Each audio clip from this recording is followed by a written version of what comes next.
Seriously, this dog has been suffering for so long. Ay, qué simpático eres, ¿no? Madre de Dios santa. Me da mala sensación, ¿sabes? Vale, luego sí que sirve despedirse de nosotros. Pero como él viene. El otro día le hice un vídeo poniendo porque no me lo creía. La puerta no... residual.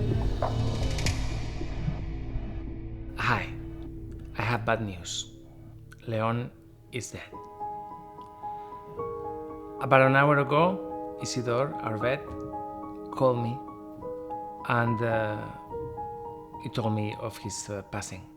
Qué pena tenerte que darte estas noticias, pero es lo que hay, ¿sabes? Ya. No, aquel... Pero bueno, ya tío, los 2 últimos días se le ponía comida y todo y atendía la comida y tal, lo más que los problemas de movilidad y todo eso, pues es lo que hacía que su calidad de vida pues fuera media baja, ¿sabes?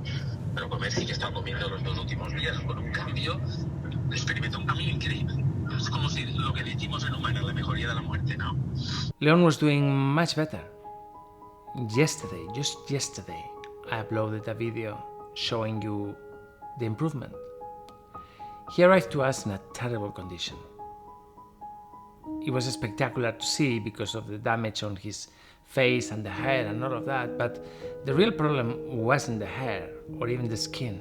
The real problem lay inside. Leishmaniasis had affected internal organs, and that's where the problem lied. Leon had anemia, very big anemia from the very beginning. When we realized that it wasn't going to recover through drugs, we made a blood transfusion, and that worked pretty well initially.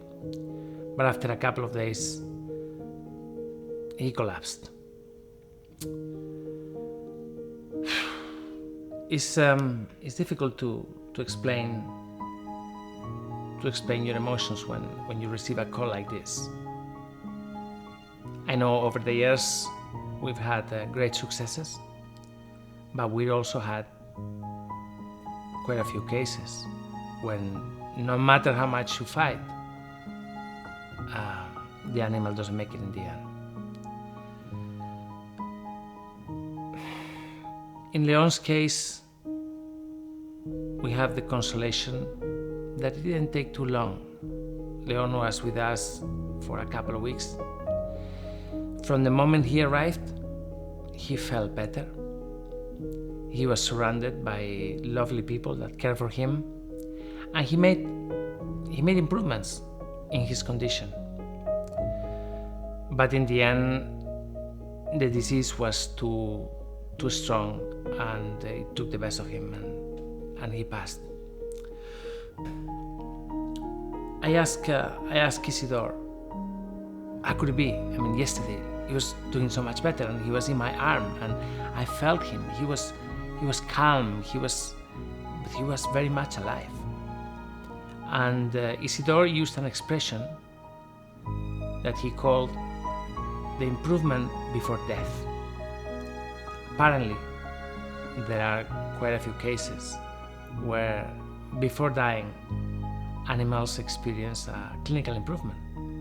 You don't see it in the analytics, you don't see it on paper, but they feel better, they eat better, they start becoming more mobile, and then they pass. I personally hadn't experienced this, or maybe I have in the past, but I didn't really relate it. I didn't make this, I don't know. It was so sad. This is a dog that we don't know how his life was, but based on the condition in which he arrived, his life must have been tough. That's an option. The other option is that he had a pretty good life, but then at the end, something happened and his owners got rid of him. I don't know. I will never know, and we will never know his real story. But what we know, and what you can be sure, is that the last 2 weeks of his life, this dog experienced love, care, calmness, and I dare to say happiness. Thank you very much for those that have helped. We had so much hope that he was gonna make it, and I assure you we did the best we could. Each animal that passes deserves to be remembered, and this is why we're making this video today. Thank you very much for your help. I will see you tomorrow. Take care.